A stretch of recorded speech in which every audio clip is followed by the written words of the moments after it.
Go. All right, we've got a Holden Camera here.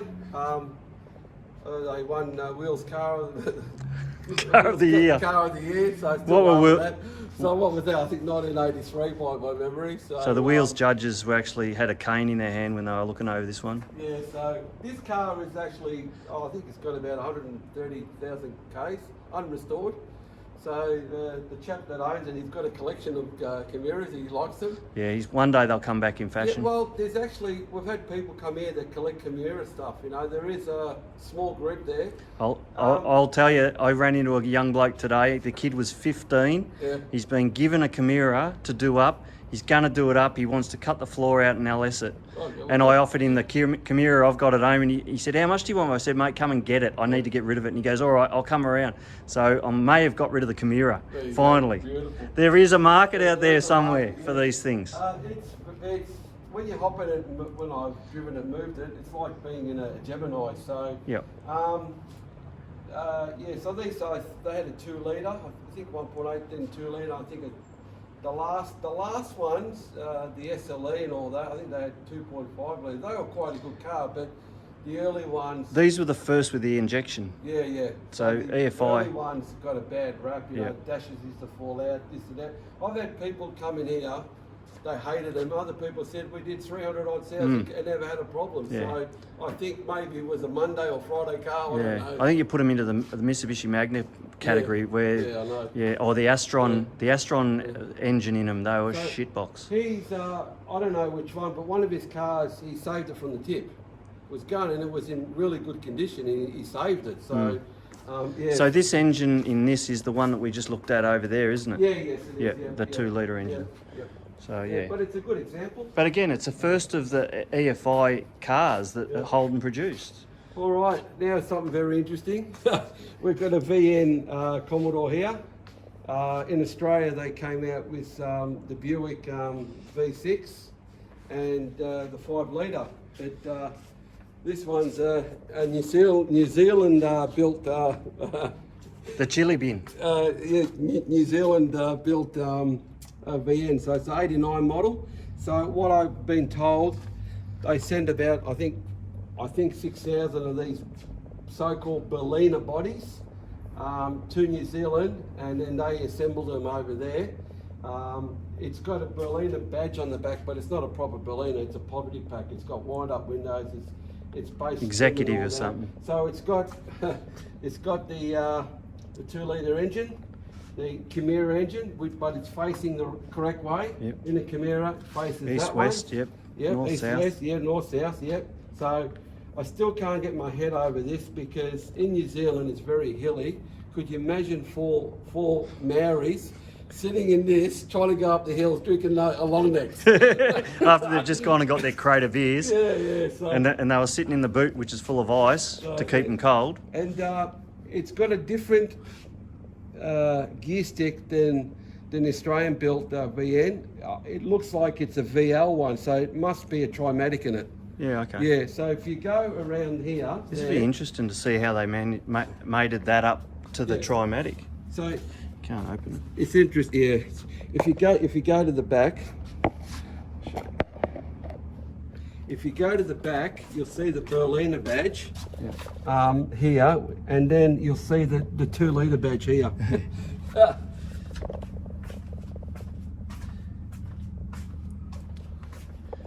Yep, that's odd. And if you go to the passenger side, look at the owner's manual. It's an export one. Okay. It says export. See the blue book? It says export. Yeah. Yeah. Have a look and get that in. Export. Yeah. And the gear stick is different. It's like a... and even the badge, sorry, the writing on that book is Camara. Yeah. Camara font. Yeah. So this is so basically they tried to build a bigger Camara and they did it by putting a VN. Apparently, when they did the VC, I think VB had I think VC had the 4-cylinder. They weren't popular in Australia, but they were popular in New Zealand. So well they got no money, so they could afford them. Yeah. So I'm going to assume. Sorry about that, guys. If anyone's a Kiwi watching this. Oh, but they've got some nice cars there too. So Yeah. some beautiful cars. So this is another VN, Australian built one. So unrestored. Actually, no, this one has been restored, I think, by memory. Yeah, but it's a nice example. The chap who owns this got heaps of VNs. Yep. This is a rare one. This is HSV. It's a upmarket Statesman. So it's based on the VQ Statesman. So they call it an SV90. It's got a 308 in it, the old 308. They all came out in this colour, ruby red, and it's even got the original telephone in the cradle. There's one for you kids. We had mobile phones, but they weren't quite mobile. They still had a cable attached to them. And something interesting behind you there, Scotty, left-hand drive. Look at that. So, how good was Australia? We could build left-hand drive cars, right-hand drives, and GM. So why did they pull out of Australia? Because they didn't want to make a right-hand drive car anymore. So, which, you know, Australia have been exporting cars since 1954, and our first left-hand drive car we did was the FB 1960. So how smart we were. Yeah. The car behind you. Ooh. This one. Yes. WH Statesman 99 model. It's not a real car, it's a model. Like you stick your finger in here, that's all timber and fiberglass. The front glass is real. This glass is real. This is Perspex. Perspex. It's all fiberglass and timber. Reason why that's glass and that's glass, apparently they couldn't shape it in those days. They send this car overseas to gauge interest. They could change it from left to right hand drive. They had the other side. They do it in an hour. It's got a motor, so they could move it back and forth. It's very heavy. It's got like airbags set up in there, so they could adjust it and all that. It's very tired. Again, if it wasn't for us, it would have been destroyed. So a lot of the glues are coming away. So this car, they actually sold more overseas than Australia. So I think over 40,000 got sold overseas, about 23 in Australia. So they're not a common car in Australia. The WH Statesman. Yeah, right. About 23,000 here, right? Never thought that. And more overseas, the first time it happened. So they actually, reason why, they went to the Middle East. Yeah. The Arabs loved these things. It was a luxury car and all that. Also, if you look at a lot of the American police shows from the 2000s, it's these. They were badged as Chevy Caprices. Oh, yeah. Holden were building these for the police over in America. So they were badging them here, putting all the sirens and whatever state they're from. They were ordered with column shift auto, that's what they wanted, and a big console. So Holden or GM, they've kept one in Australia. I think it's in WA Museum over there. But yeah, so they were very popular over there. They loved their cars. All right. How good is this one? This is a HZ Premier Wagon. Another unique car. So 308. Unusual colour. I like it. Not many around this colour. It's called Super Mint. So yeah, nice car. It's got power steering, air conditioning. You got the overriders, electric windows. You know, the roof rack on the roof. It's just got Monaro GDS wheels on it. So when I was a young bloke, as an apprentice, these were the cars where on the road every other day of the week. They were just like the family car, fight with a V8 in it, 308. The old thumper. Yeah, and they could fit the kids. They were actually to combat against the Ford XA, XB, XCs. But a slightly smaller car than the Falcon, but still a good Australian family car. Right. Ooh, VT. No, VX. VX. This was donated to the museum. It's a good story. Great story. It's only done 160,000 Ks. Still like new. Yep. It's an Acclaim. So Gil's last car. So when Gil bought this car, he was 86 years old. So he bought it. Good on Gil. So when he passed, his son-in-law and daughter used it. They're well retired now, so so it was donated to us because at the time it wasn't worth anything. So, but it's a great car. You guys saved it again. Yeah, we saved it. So some young bloke would have got it wrapped around a pole. It's straight as. It's only 60,000 k's. It's not much. All right, here we have a GDS Maloo. This is build number 1. So HSV released these GDSs. They were the first. They built 2. They were pre-production. They came out, the production cars came out in 2015. These 2 were built 2014. This was a new colour, jungle green. Beautiful colour. So this one is the promo car, the media, the advertising. The other one was the engineering car. It did all the tests. Top Gear Australia used it as well when Stig drove it in the mine and all that. So the other one got flogged and this one got looked after. Looked after. So Gas Tander did a story on it when they were advertising it. At Sandown, he talks about the car. He drives it around Sandown and all that. So all the brochures. That's the car. The game, there's a game. You can see, look it up on YouTube, the story. So this is the car, build number 1. So it's a VF Series 1. So this at the time when it came out, it was the most powerfulest production ute in the world. 430 kilowatts, nearly 600 horsepower. Standard, supercharged. Yeah, LSA, yeah. Yep. The LSA. Yeah, so beautiful car. Beautiful. I've been lucky enough to drive it. It is definitely that. It's like, I've sat in it and heard it start up and the rumble it makes. It's just Well, you can change it on the computer. You can flick the modes. Yeah, you can flick modes and your sports mode and all that. Also in the computer, it's got all the racetracks in Australia.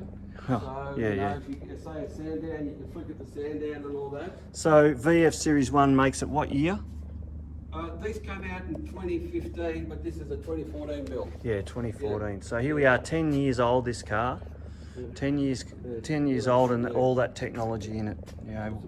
What the hell was Holden thinking? Anyway. And the one next to it is the last ute off the production line. This is a VF Series 2. 2017 built. This was built on the last day of production, 18th of October 2017. Never been on the road. It's still in pre-delivery mode. It's got all the stickers and all that. It's got still a lot of the plastic on it. Yeah, plastics on the seats. The tarpaulin is behind the seats, still wrapped up. The owner's manual still wrapped up. Yep. So a brand spanking new car from 2017. It's still in, when you start it, it comes up on the computer pre-delivery mode. So it's a grouse colour, I reckon. Oh, beautiful colour, yeah, for sure. Actually, the pair of them, the green and the bronze, is just gorgeous. So this is light my fire orange. Yeah. All right. Beautiful car, SS. Yeah, SS red line. Yeah. So here you got a half and half. So you got half. You got an FJ on this side, and what's the other side? A VY. Looks like a VY on the other side. So story goes, some employees built this at Holden in Elizabeth, and then it went to Birdswood Museum, and then they didn't want it anymore again. Do you want it, or it's going to heaven? So originally there was an FX on here and a VT for Holden's 50th anniversary. This car was found in Gawler in South Australia. It was in a wrecking yard. It'd been hit by the GAN on one side. So anyway, so they used this car. And then for the FJ's birthday in 2003, they put an FJ front and they changed the car to a VY. Because at that time, that was the modern car, was the VY, and the FJ was, it was its birthday. And it makes sense. It's got a revolving table, so the rest of it's packed away because we don't have the room here, so it spins around very slow. Yeah. But if you did that in here, you'd have to put a big cage, you lose so much car space. Yeah. All right, we've got another HSV here, a rare one. So this is This is a VY GDS manual, 300 kilowatt.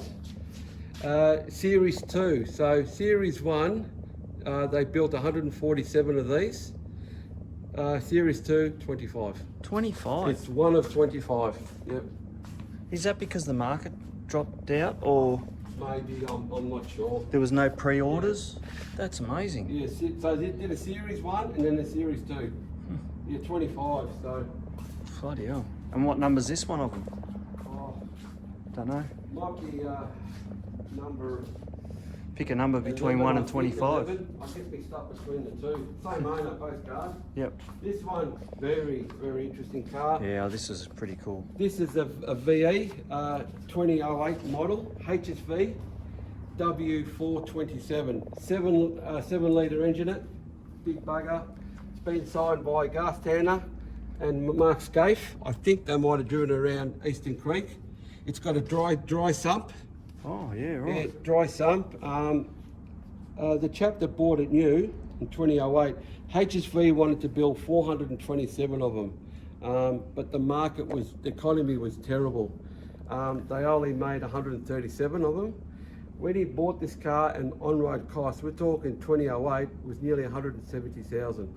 Jeez, no wonder they didn't sell many. Brocky raced the 24-hour race in the Monaro. They did, I think, 1 or 2 Monaro, maybe They 3. won it 3 times, Yeah, I think. but they had a 427 in it. That's right. Won by 6 laps or Yeah, something. it wouldn't rev Yeah. over 5,000. No. The thing was Yeah. just that much, Yeah. so torquey and so fast. So it's a rare car. So they've kept their value. That one would be for sure. Yeah. 427 Yeah, 427. Manual as well. manual. Both manuals. That thing would hammer. Yeah. Yeah. I remember going to the motor show the year that the 427 was exposed by Yeah. Holden to say we're going to take pre-orders. Yeah. They took something like 500 pre-orders, but then they realised the cost to build them Yeah. was going to exceed what they actually advertised them at. So Yeah. they actually had to cancel all the orders, and then they actually started going to realistic pricing. That's when you get to 175,000. You're not going to get too many people biting at that. All right. Plus, we didn't know Holden was going to close. Another interesting one. Devil Yellow by memory. It's HSV again. So HSV didn't call them Monaros, they call them GTO Coupes. So it's another manual car, another lady owner from Sydney. Well, she bought it new. And I believe in this configuration, manual and that, they made 195 of these. So there's not a lot around. Yeah, rare colour, very rare colour, that So- colour too. So Holden, when they exported these, they exported these as a GTO Pontiac. Pontiac, that's so they had a right. Pontiac front on it and all that. So And they had the big Pontiac emblem yeah. going down the centre of the grille. So this has got the LS2 engine, 6 litre. Yep. So not bad for 2006.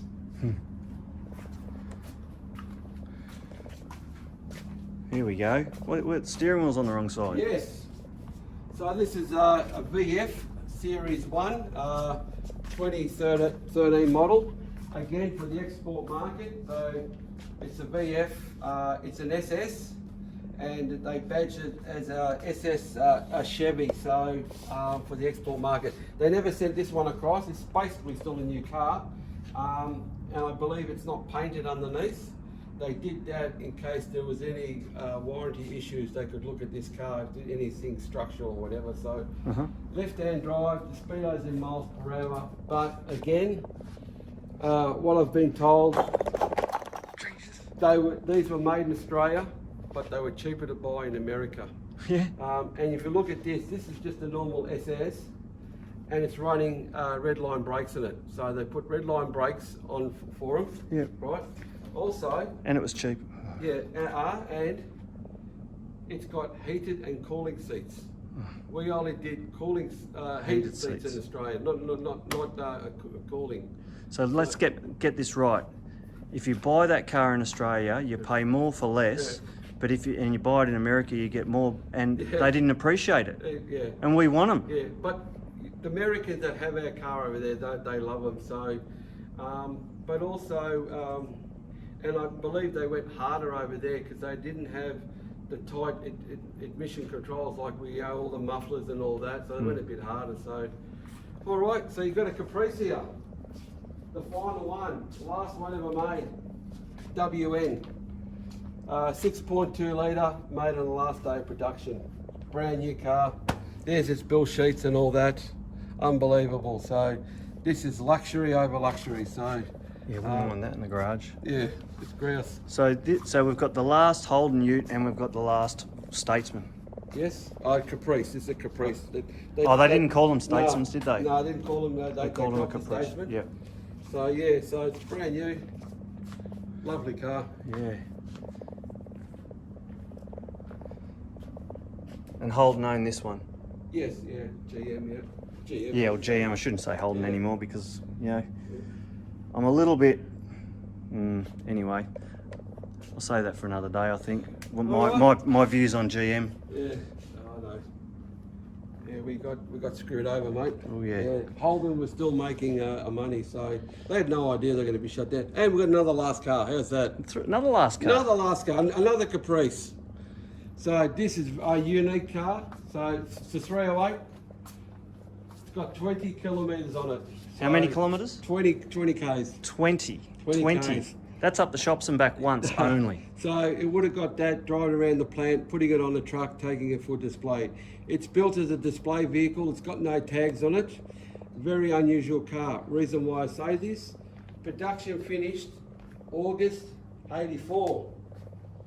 They put this car together, December the 23rd, or I think 23rd, out of leftover parts at Holden. When they were cleaning up the production line, employers said, we can put another car together. Yeah. So they got permission, and guess what? It's one of a kind, VK Commodore colours. Yep. So, two-tone. They didn't do that to the others. VK Commodore trim, because they didn't have enough trim. Commodore Calais badge. Oh, yeah. Yeah. The motor just purrs. I remember backing it in here. Also, it's got a Commodore radio. There's the book there. Oh yeah, my memory's not too bad. December, last of the line. See? How good's that? Amazing. All right. And it looks to me like the roof colour and the bottom of the doors is a different colour. Yeah, it looks like it. Yeah, it's like three-tone. Yeah. Oh, man.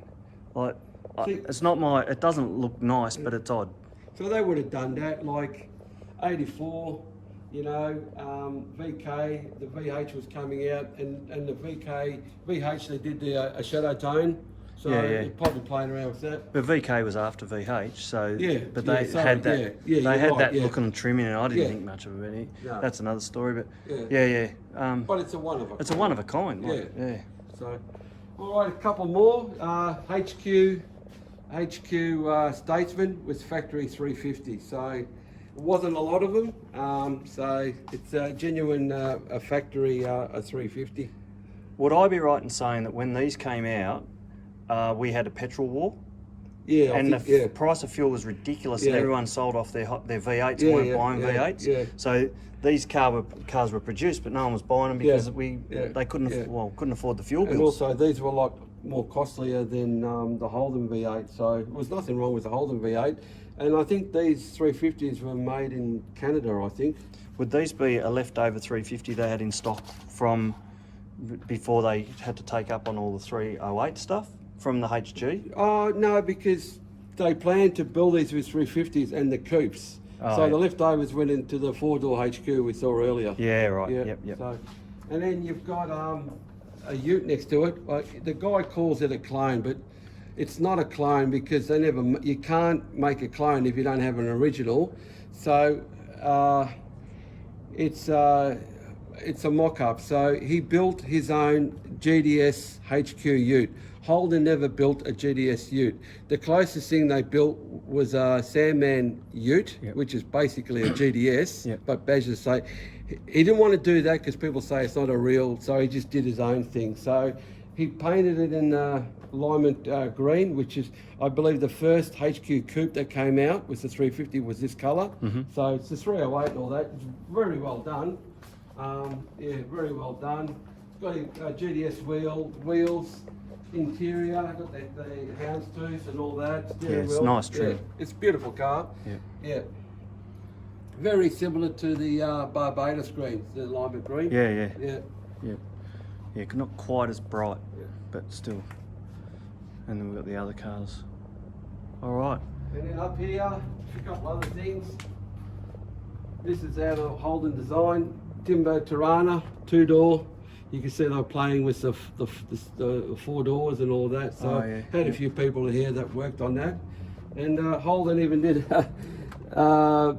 some push bikes. So that's a Holden SS bike, you know, that you could get as an accessory. They did Monaro ones as well. So when you bought a car, you could buy a push bike. Yeah, if you wanted as well, to. throw in the boot. Yeah, if you wanted to. So, and then up here, as you start to come out of the museum, you come into the entryway, which is basically our gift shop. So, which is looking very, very bare, I must bare, say, from when I've was here last. So I've been trying to get some orders in, but it's not easy to get orders. But how good are these? Look at these. Aren't they good? HDT, so you can buy them as a set or individually. So they're all, they've got certificates. That's by Stomp. He hand draws everything and then he makes masters from everything. Unbelievable. Very talented man. Yeah. But again, this is the place that, you normally got lots and lots of stock, but how? So I'll add my little bit in on this. Thanks for the tour. But how good are the Australian people that follow and love Holdens, even the Falcon people, to want to support you guys in your business, and know that it's such a shame to see the business closing. It's I'm very surprised that no one went and looked at buying it, but it is what it is, and we all have to follow, you know, wherever we go from here on with and everyone's got to retire at some point, and I know how much, knowing you that well, I know how much it's worn you down, and Mark as well. So you know, someone else could have come in, but unfortunately, there's no one with the knowledge. And now this is a little pat on the back to you, Tony, because without your knowledge, Mark's knowledge, let's get that shadow out of there. This museum would not work. Like all those stories we've just been through is just purely on your memory on things, as well as the stories that go with the cars. So I know that a lot of these memories and the information you got is from not just from owning the museum and working every day in here. This steps back to when you're a 16, 17, 18-year-old playing with cars. Yeah. And, you know, we go back to as far as, you know, FXFJ and even, like, you've got your own FC and all those cars that you've had over the years, and also been involved with friends' cars and the car clubs you've been involved with. That knowledge is irreplaceable in this environment. So it's difficult for someone to buy this place, and not have the stories to be able to go with it. It's a bit of a hard one, I suppose. It is important. Like, we've had people saying, well, why don't you employ some other people and all that? I said, well, it doesn't work like that. You need people that know the stuff, they're passionate, because people want to ask you questions, advice, or tell you stories and all that. And if you're sitting there, you know, I don't know, it's not a good look, you know. It's important that you know your stuff, you know. The other part of that too is that every person that walks through here, I'm going to say I'll say 99% of people walk through here have got their own little story to tell. And if you're not a people person, you're never going to survive in that environment, because people want to tell their story. Exactly. And if they can relate to what's in here, then they're going to come out with a good experience. And that's exactly why a museum's here, is for everyone to have a good experience. It's important that you give them time as well, you know? Yeah. Because they've come here to relive a memory, and then they want to share it with you. Yeah. You know, if you say, oh, well, I haven't got time, well, it doesn't work like that, you know? Yeah. You know, you've got to give them time, you know? And that's why it's important that we're both here. Yeah. You know, so to give them that time. Yeah. It's again, it's a shame. What you two have done with this business from the time you took it over, I know what it was like, because I came here not knowing who the guy who was behind the counter to when you decided to buy it. to know what it was like. So Yeah. you guys, credit to you, both of you for the way you've built the business into what it is today. Yeah. But I do want to ask a couple of questions, all right? All right. Now, I want to step back before the museum.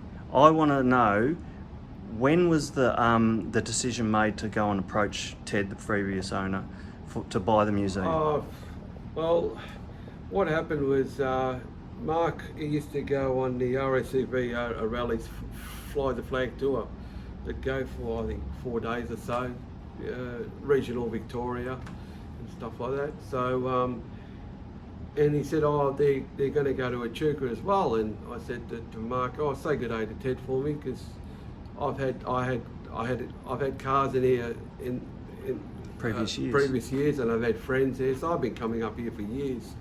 And like I said, I've been to all the Holden museums, you know, all the 4 different places. Anyway, when Mark come up here, he said g'day for me, and Ted said to Mark, oh, I'm looking for an EK. He didn't have an EK in here, EK Holden. And he said, oh, Tony's got one, I'll talk to him. And he was talking about closing the business down, retiring, or you know. So we had a chat, Mark and I, and then brought my EK up here, put it on display, still in here, and then we had a chat to Ted and just got the ball rolling, and he had 1 year left on the lease. So Mark and I went into partnership, and my wife Dina did a lot of the legal stuff and all that, because she's pretty clued up on that stuff. And I had my own business at home, and I was trying to finish off an FJ. I remember. Yeah, so you even gave me a bit of a hand too. We had a massive deadline. I think what I had. Easter, wasn't it? No, at Christmas. Oh, no. Boxing. Yeah, I think the Nationals was in Mansfield. I think on the 28th, I think it was, and I finished the car Christmas Eve. You know, so we finished it, and it's still a great looking car. But so that took up a lot of my time. So Dina helped us a lot, which is great. I always thank her for that. Yeah, and then we took over the business. But the business here only had a certain life, because I believe Ted had 1 year to go, and I don't think they were going to offer him another lease. We came along, we met the landlords, we got on very well with them, and we were able to, they were offering us 5, but I'm not going to pack up and move up here for 5 years. And then we got 10 years out of them. And yeah, so we put our heart and soul into everything, built the business up, changed a lot of the vehicles regularly, you know, it's hard work doing all that. Got on very well with the landlords and all that, but reason why we're shutting it down, look, it was going to happen in 2 years' time, because the building's going to be sold. So we put it out there thinking we had a little bit of lease left. Let's put it for sale. Someone might come, and we were going to take a financial loss. You know, we put it out there, didn't get any genuine offers. I think people just wanted to get it cheap and then flog it all off. The landlord was, she was happy to sell it if someone come along, bought business and the building. It's half acre here, there's a house here as well. But anyway, it didn't work, and so basically once we finish up, this will go straight on the market. So so I don't know what will happen to the building, probably push it. It's a great location. I mean, we're open 7 days, and that's what's burns us out. We're open every day, have to be open every day. During winter, the whole lot, because we're a tourist town. Over 1.5 million tourists come through this area. You're expected to be open. There's other attractions in this area that not open every day. They get a lot of flack for that. They expect you to be open, so that's why we're open. Yeah. And as you say, it burns you out. You Oh know? yeah, it burns. Look, I haven't had a holiday, proper holiday, 10 years now. You know, we get a couple of days off here and there. So you go home, you're trying to do stuff. Oh, I can't do that. I won't finish it in time. Can't do that. Oh, shall I go down to Melbourne, see parents, the kids? Oh, by the time I go down there, I've got to get back, you know. It's just so hard. So hard, you know. And I know you've been hanging out for me to come up to you, to see you. So I said to my wife, you know, we'll probably be 1st of June, I think we'll be retired. I said, I don't care where we go, even if we go across the river. I don't care, I'm on holidays. You know, I don't have to worry about coming back. Yeah. No, that's good. Yeah. So in wrapping up, we'll just wrap up now. Yeah. I just wanted to add a little bit there. So if people are thinking about, you know, about commitment, these guys packed up from Melbourne, Tony sold his property. He's everything he had down there, had to pack it all. He had so much stuff, as in his own equipment, into containers, move it up here. Didn't have a house organised, was renting for a while, and then found a house that they wanted to build. Relocated the whole shebang to Echuca and committed to the town for 10 years. And then now have got to that point where, and they're not being selfish. It's just part of your life and business that you go out, and sometimes you just got to say, today's the day we've got to have to pull the pin. So they've done that. They did it the right way by actually putting it on the market. No one came in and grabbed it. So that's to someone else's decision to make. Now they're going to have to wind the place up, and he said they were going to take a loss on the place if they sold it lock, stock and barrel. Now they're not. They're actually going to do what I think is the best for them, and that's to actually make some money out of the business for the right reasons. There is the auctioneer said there's a lot of interest in the name. We've got that for sale as well. So someone might come along, buy the name, National Holden, because it's National Holden Motor Museum. Doesn't say Echuca, National Holden Motor Museum. So you can pick it up, and move it anywhere else. Don't forget, it's been in Bayswater, Wangaratta, Bendigo, Echuca. This is the best spot, but you've got ready-made clients, haven't you? So I'll wrap that up. Thanks very much, Tony, for your time, mate. Like I don't take this easily in saying this, that I do love you. You're a top mate of mine. Thank you. And I am so proud of what you and Mark have been able to achieve out of this place, and a credit to both of you. Well, Scotty, you're not bad for a Carlton supporter.